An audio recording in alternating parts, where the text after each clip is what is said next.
Hello students, कैसे हो बच्चों। तो आज का जो टॉपिक है वो कैपेसिटर्स का ही है और मैं कैपेसिटर्स के ऊपर जो डिस्कस करने जा रहा हूँ कुछ इंपॉर्टेंट मैंने क्वेश्चंस लिए कॉम्बिनेशन से जो नॉर्मली पूछे जा सकते हैं आपके पेपर में। तो शुरू करते हैं, ठीक है ना। सबसे पहले हम बात करते हैं कैपेसिटर्स का जो क्वेश्चंस आ सकता है वह आपका डाइलेक्ट्रिक स्लैब के क्वेश्चन है। जैसे पैरेलल प्लेट कैपेसिटर का क्वेश्चन लेते हैं हम सबसे पहले, ठीक है।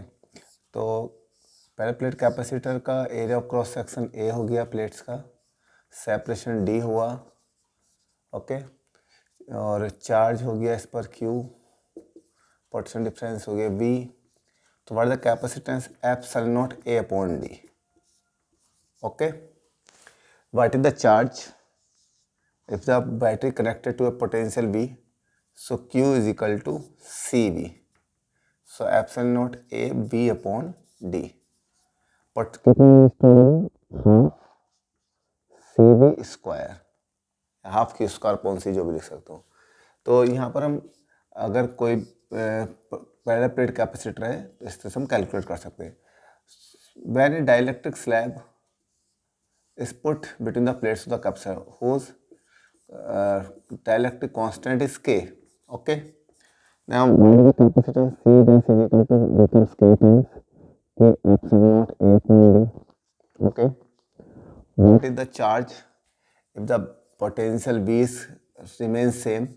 अगर बैटरी कनेक्टेड है उस केस में तो चार्ज चेंज होगा K is equal to CV, so K CV C dash V dash, so it is K times of initial charge, and what is the potential is stored half CV square, so half K C dash by half K CV square, so becomes K times the initial potential energy. So we calculate here when a dielectric slab is put between the plates of capacitor. ये तब है जब आपकी battery connected है। अगर battery connected ना हो, suppose dielectric slab डाल दी थी, battery source is connected but battery is disconnected. अगर बैटरी को डिसकनेक्ट कर देंगे तो क्या फर्क पड़ेगा वो थोड़ा सा देख लेते हैं। In this case, potential remains same. Potential connected, but battery disconnect होगी तो capacitance becomes K times, okay, and potential charge remains same. मैंने डिस्कनेक्ट किया तो चार्ज वही रहेगा जो शुरुआत में था QCV, बट पोटेंशियल डिफरेंस कितना हो जाएगा हम निकालते हैं। V is equal to Q upon C, so it is equal to V upon CV upon KC, so 1 upon K times हो जाएगा पोटेंशियल। पोटेंशियल एनर्जी देखें U dash half CV square C dash V dash half KC B square upon K square, so it is half CV square upon K, so U upon K 1 upon K times. तो दोनों case मैंने discuss किए। जब ये battery connected रहती है dielectric slab डालने के साथ और बैटरी अगर डिस्कनेक्ट कर दी जाती है, sorry, battery disconnected after putting a dielectric slab, okay. एक चीज और देखने K times of initial electric field E upon K times. Electric field आपकी 1 अपॉन K टाइम्स रहेगी, रिड्यूस ही हो जाएगी क्योंकि डाइलेक्ट्रिक पोलराइजेशन होना ही होना है, ओके। तो ये आपको ध्यान रखना है। इसके ऊपर काफ़ी कुछ क्वेश्चंस आए हुए हैं लास्ट ईयर्स में। अभी एमसीक्यू ये सब तो एमसीक्यू के ऊपर से कुछ पॉइंट्स के ऊपर क्वेश्चन आ सकते हैं, तो आप इनको अच्छी तरह समझ सकते हैं, ओके। नेक्स्ट हम बात करेंगे डाइलेक्ट्रिक स्लैब की जगह अगर हम मेटल प्लेट रख देते हैं तो कितना कैपेसिटेंस हो जाएगा, है ना। ये तो हमने डाइलेक्ट्रिक स्लैब के लिया, तो मेटल का जो डाइलेक्ट्रिक कांस्टेंट होता है वो इन्फिनिटी होता है ना, ओके। तो when A metal plate is inserted between the plates of the capacitor, तो कैपेसिटेंस बिकम्स इनफाइनाइट, कैपेसिटेंस कितना हो जाएगा, इन्फिनिटी हो जाएगा। ओके, तो इस तरह के क्वेश्चन हो सकते हैं कि डाइलेक्ट्रिक स्लैब या मेटल प्लेट्स अगर रख देते हैं। तो मैंने यहाँ डिस्कस किया पैरेलल प्लेट कैपेसिटर अगर है तो उसका कैपेसिटेंस, चार्ज, पोटेंशियल एनर्जी कितना होगा। डाइलेक्ट्रिक स्लैब डालते हैं और बैटरी कनेक्ट करे रखते हैं तो कैसे कैसे चेंज आएगा। डाइलेक्ट्रिक स्लैब को रखते हैं और बैटरी को डिस्कनेक्ट कर देते हैं तो क्या क्या चेंज आएगा। ओके, अभी मैं बात करता हूँ आपका कॉम्बिनेशन के बारे में। कुछ क्वेश्चंस हमारे कॉम्बिनेशन से आने हैं, कॉम्बिनेशंस ऑफ कैपेसिटर्स। तो पहले कॉम्बिनेशन ऑफ कैपेसिटर्स में मैं आपको कॉन्सेप्ट बता देता हूँ, ठीक है, जो अप्लाई करोगे आप। एक तो है हमारा series combination, when capacitors are connected in series. So we take 3 capacitor and 2 capacitor, 4, 5 and so on.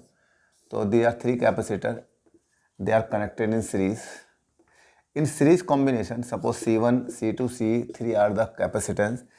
In series combination, charge on each capacitor same. Series में चार्ज क्या रहेगा आपका, सेम रहेगा। So it is here plus Q minus Q plus Q minus Q plus Q minus Q. Okay, now potential different रहेगा, V1, V2, V3। Okay, so V1, V2, V3 are the potential difference. तो V1 कितना हो जाएगा, Q upon C1, V2 कितना हो जाएगा, Q upon C2, V3 कितना होगा, Q अपॉन C3। इस तरह से हम पोटेंशियल डिफरेंस लग निकाल सकते हैं। नेट पोटेंशियल कैसा आएगा, V1 plus V2 plus V3। ये पूरा जो पोटेंशियल बन के आएगा इसका सर्किट का, वो आ गया V। इसको सोल्व करते हैं तो हम यहाँ पर क्या लिखा जाता है, हम सोल्व करते हैं इक्विवेलेंट कैपेसिटेंस। C इक्विवेलेंट कितना आएगा, 1/C equivalent is equal to 1/C1, 1/C2, 1/C3।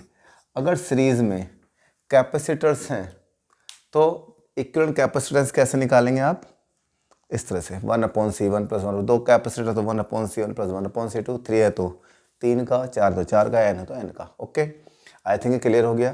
Charge कैसे निकालेंगे, चार्ज इक्विवेलेंट कैपेसिटेंस निकालना, पोटेंशियल निकालना, Q इक्वल टू CV रखे। अगर हमें पोटेंशियल डिफरेंस पता है पूरा कॉम्बिनेशन का तो इक्विवेलेंट कैपेसिटेंस निकालो और चार्ज हर एक प्लेट पे कितना देगा, C equivalent V। Okay, next series combination के बाद देखते हैं हम पैरेलल कॉम्बिनेशन। पैरेलल कॉम्बिनेशन में की कॉन्सेप्ट देख लेते हैं, किस तरह से हम उसके अंदर इक्विवेलेंट कैपेसिटेंस निकालेंगे, पोटेंशियल डिफरेंस निकालेंगे, चार्ज निकालेंगे। तो यहाँ हमने पैरेलल कॉम्बिनेशन लिया। देखिए पैरेलल कॉम्बिनेशन में 3 कैपेसिटर से चूज़ किया मैंने यहाँ पर फिर। ओके,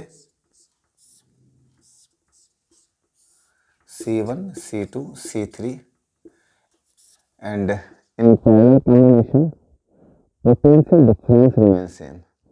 इन दोनों टर्मिनल के बीच में पोटेंशियल डिफरेंस क्या है, सेम। बैटरी का जो कनेक्शन है, बैटरी अगर ले रहा हूँ 3 वोल्ट की, तो इसका सबका पोटेंशियल डिफरेंस कितना रहेगा, सेम रहेगा। तो potential difference across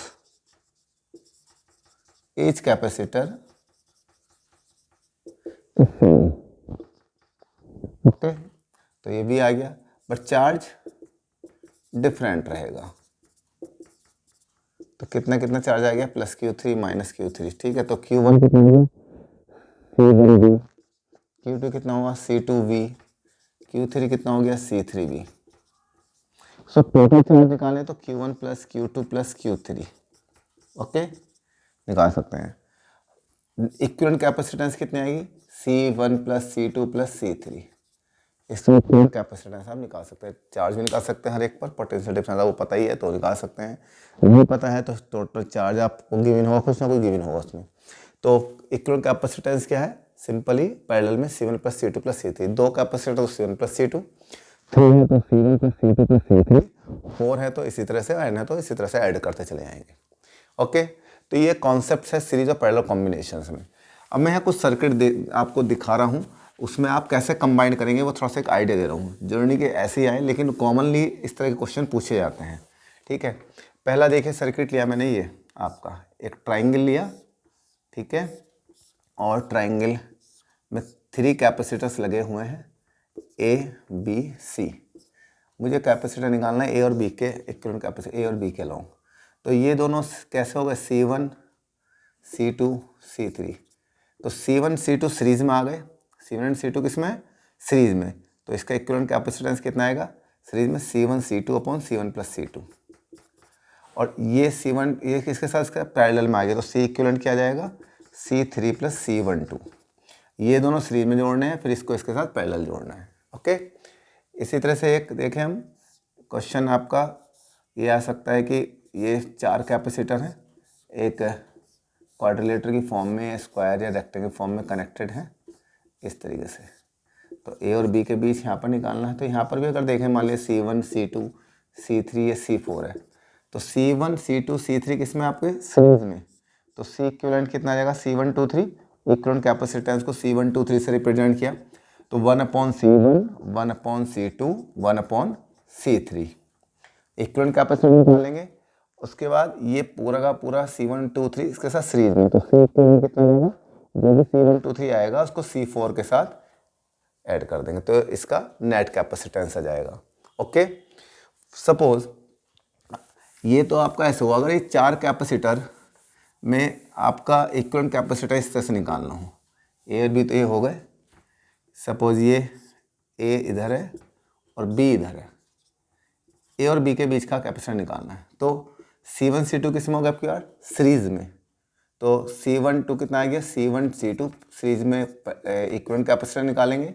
C3 C4 series में, C3 C4 का इक्विवेलेंट कैपेसिटेंस निकालेंगे। ओके, ये पूरा पैरेलल में आ जाएगा सिस्टम, तो C इक्विवेलेंट आ जाएगा C12 प्लस C34। तो ए और बी के टर्मिनल पॉइंट चेंज होते ही एक कैपेसिटेंस का कॉम्बिनेशन बदल गया, तो उस तरीके से निकाल सकते हैं। ठीक है, अभी मैं थोड़ा सा और क्वेश्चन को आगे बढ़ाता हूँ। मान लिया ये ही आपका क्वेश्चंस में इस तरह से हो जाए, एक क्वाड्रिलेटरल लिया मैंने, एक कैपेसिटर लगा दिया, एक यहाँ लगा हुआ है, चारों कैपेसिटर्स हमने ऐसे साइड पर लगा दिए, और ये मान लिया ए है, ये बी, और एक कैपेसिटर हमारा ये लगा हुआ है। ठीक है, तो ये C1 इससे C2 ले लिया, और C3 C4 ये ले लिया। ओके, ये हमने C5 ले लिया, ये हमने पॉइंट ले लिया ए बी, ये ले लिया C और D।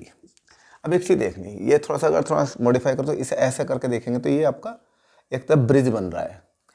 ठीक है, तो अगर एक C1/C2 का रेशियो इस तरह का सर्किट अगर आता है, डायगोनली आपका एक कैपेसिटर अटैच है, और ये diagonal just opposite diagonal points जिनके बीच में हमने इक्विवेलेंट कैपेसिटर निकालना हो। C1 C2 और C3 C4 अगर सेम है, देन जो CD के अलोंग पोटेंशियल, तो पोटेंशियल डिफरेंस जो होगा BC BD 0 हो जाएगा, यानी ये दोनों सेम पोटेंशियल पर जाएंगे।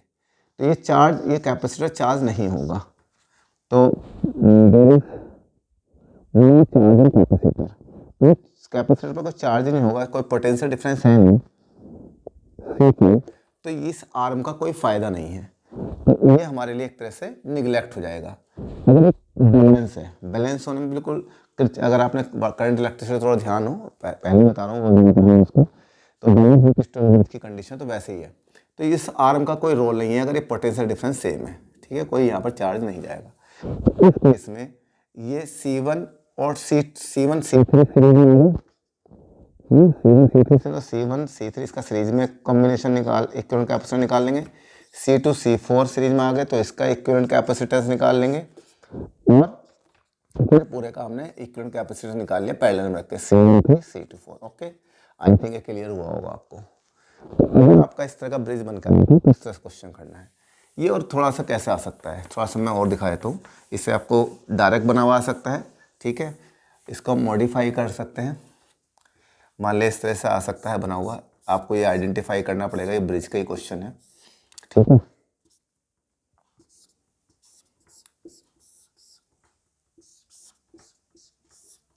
तो ये ए पॉइंट ले लिया मैंने, ये बी पॉइंट ले लिया, ये सी और डी ले लिया हमने, ये C1 C2 C5 C3 C4 ऐसे लिखूँगा।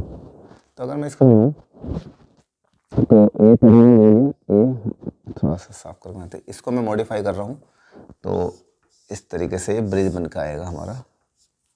पहले बनाए तो फिर इसका नेमिंग कर देंगे हम। तो सर्किट को थोड़ा मॉडिफिकेशन कर लेना है, ठीक है। ये C और D पॉइंट आ गया, ये A और B पॉइंट आ गया आपके। A और C के बीच में कनेक्शन C1, A और B के बीच में कनेक्शन C2, C और D के बीच में C5, B और C के बीच में C3 और D के बीच में C4। तो देखो एक ब्रिज बन गया। यहाँ पर बस ये चेक करना C1 C2 C3 C4 के इक्वल है, then potential difference BC equal to BD। तो इसमें कोई पोटेंशियल डिफरेंस जीरो तो ये आर्म का रोल ही नहीं है, तो दोनों आपके सीरीज में, ये दोनों सीरीज में, फिर पूरा ये दोनों सीरीज में लेंगे C1 C3 C2 C4 series में, फिर उनको पैरेलल में जैसे पीछे किया था। तो उसी तरह का सर्किट है, बस इस तरह से बनकर आ सकता है। ओके, तो ये ध्यान रखना है आपने। एक और कॉम्बिनेशन देखते हैं जो अक्सर क्वेश्चन MCQ में पूछ सकते हैं आपसे। ये 3 कैपेसिटर्स लिए मैंने और ये 3 कैपेसिटर C1 C2 C3 ये इससे कनेक्टेड हुआ, ये इससे कनेक्टेड हुआ, यहाँ कोई कैपेसिटर नहीं लगा। अब A और B के बीच में कैपेसिटर निकालना, कैसे निकालेंगे? तो इसमें क्या है, ये तीनों इसको जब मॉडिफाई करेंगे तो एक्चुअली इस तरह से आएगा बन के, ये तीनों पैरेलल में बन के आएंगे। ओके, C1 C2 C3 इसको जब मॉडिफाई करेंगे तो इक्विवेलेंट कैपेसिटेंस कितना आएगा? C1 plus C2 plus C3 तीनों पैरेलल में। क्लियर? तो सिंपल क्वेश्चन हो गया बहुत। तो ये मैंने कुछ कॉम्बिनेशंस आपको शो किए हैं जो कि डिफरेंट हैं थोड़े से, है ना। आप एकदम देख कर इनका क्वेश्चन का आंसर निकाल सकते हैं। और अब मैं आता हूँ, एक और टॉपिक ले लेते हैं जो कॉमनली क्वेश्चन पूछा गया, मेरे दिमाग में था पर मैं डिस्कस नहीं कर पाया। तो ये क्वाड्रिलेटरल है और ये डायगोनली अटैच है इस तरीके से। अब यार ये डायगोनल पे ना लग के हमने यहाँ लेना A और B। तो ये दोनों किस में हो गए? C1 C2 सीरीज में, और इस C3 के साथ फिर पैरेलल में, फिर ये पूरा कॉम्बिनेशन हो गया, फिर C4 के साथ फिर सीरीज में, और फिर C5 के साथ पैरेलल में। ठीक है, इस क्वेश्चन का एग्जाम्पल ले लेते हैं। मान लिया 2 माइक्रोफैरड का है, 2 माइक्रोफैरड का ये है, 1 माइक्रोफैरड का ये है। ठीक, 2 माइक्रोफैरड का कितना हो गया? अगर हम सीरीज में जोड़ेंगे तो ये हो गया 1 माइक्रोफैरड। फिर ये दोनों पैरेलल में हुए तो ये कितना हो गया? 2 माइक्रोफैरड। ये फिर मैं 2 माइक्रोफैरड लिया, ये सीरीज में हुआ तो ये कितना हो गया? फिर 1 माइक्रोफैरड। मान लिया 1 माइक्रोफैरड है तो फिर ये पैरेलल में हुआ तो कितना हुआ? 2 माइक्रोफैरड। तो इस तरह से कंबाइन कर सकते हैं हम, ठीक है ना। तो मैंने कुछ क्वेश्चंस आपको शो किए हैं कि कॉम्बिनेशन में किस तरह क्वेश्चन आ सकते हैं, तो आप इक्विवेलेंट कैपेसिटेंस निकाल सकते हैं। एंड एक और क्वेश्चन ले लेते हैं हम। ये भी बहुत क्वेश्चन पूछा जा सकता है आपका।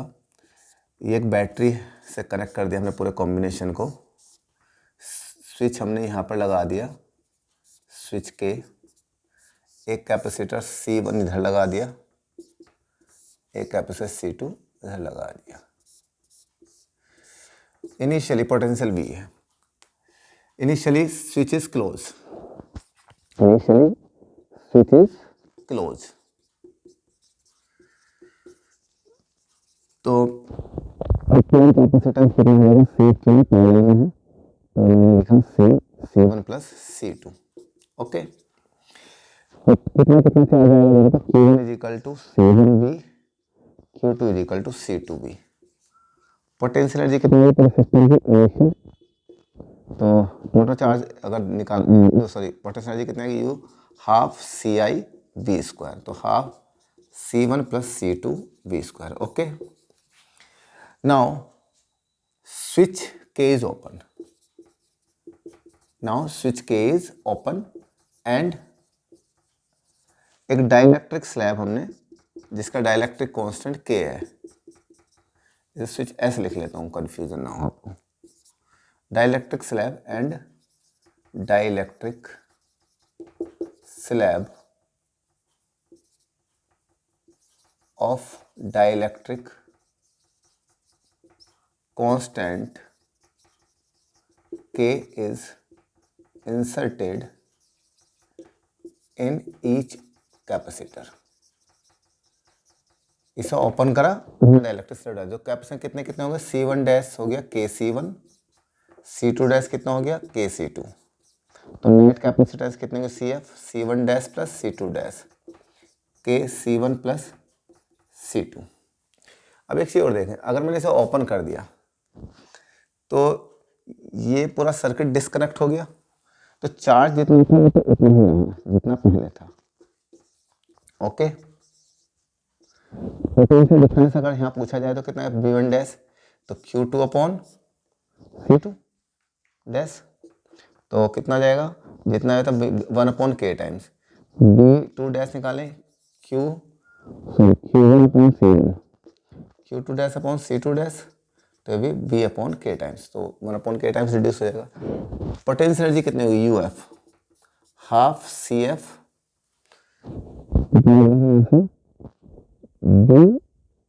कितना potential difference V square upon K square, तो 1/2 CF कितना है, K रखें तो ये आ जाएगा C1 plus C2 V square upon K, तो ये upon K times 1 upon K times हो जाएगा। तो आई थिंक ये क्लियर हुआ होगा आपको किस तरह से करना है हमें। अब ये स्विच अगर यहाँ ना लगा के स्विच यहाँ लगा दिया था, पहले केस में स्विच S क्लोज है, कोई डाइलेक्ट्रिक स्लैब नहीं है, तो यही होता आपका। बट अगर स्विच को ओपन कर दिया दूसरे केस में और डाइलेक्ट्रिक स्लैब डाल दी, अब क्या होगा, तो यहाँ पर देखो ये तो कैपेसिटेंस तो दोनों में सेम रहेगी, ये C1 वाला पार्ट ये भी इक्विवेलेंट कैपेसिटेंस सेम रहेगा। यहाँ पर बैटरी से कनेक्ट है तो Q1 डैश कितना होगा, यहाँ चार्ज आपका V पर डिपेंड करेगा, तो Q1 डैश आ जाएगा आपका C1 डैश V, ठीक है। Q2 डैश कितना आएगा, जितना पहले था उतना ही चार्ज रहेगा। ओके, इसके पोटेंशियल एनर्जी पर कितनी आएगी, पोटेंशियल एनर्जी अगर निकालना, इसमें कितनी पोटेंशियल एनर्जी स्टोर होगी, आप देखें हाफ इसका, इसमें तो Q2 अगर निकालेंगे तो यहाँ पर तो पोटेंशियल इसमें V1 तो V रहेगा, V2 कितना हो जाएगा, थोड़ा सा देखें Q2 डैश अपॉन C2 तो V अपॉन K टाइम्स हो जाएगा। UF अगर निकालें पोटेंशियल एनर्जी स्टोर्ड तो इसमें कितनी है, हाफ, ठीक है, KC1 V स्क्वायर, इसमें कितना हो जाएगा, half KC2 V square upon K square. तो इस तरह से हम कैलकुलेट कर सकते हैं टोटल ये, अगर इस तरह के क्वेश्चन। तो मैंने यहाँ कुछ इंपॉर्टेंट्स कुछ कॉम्बिनेशन में क्वेश्चंस लिए थे ताकि आपको क्लियर कर सकूँ मैं, और जो फॉर्मूले बेस्ड क्वेश्चन उन पर आप प्रैक्टिस कीजिए, ठीक है। कुछ क्वेश्चन MCQs पर आप जब प्रैक्टिस करोगे तो आपको एक्स्ट्रा क्वेश्चन मिल सकते हैं, जो इनमें से आपको बहुत ज़्यादा हेल्प होगी MCQs को क्वेश्चन को सोल्व करने में। Thank you.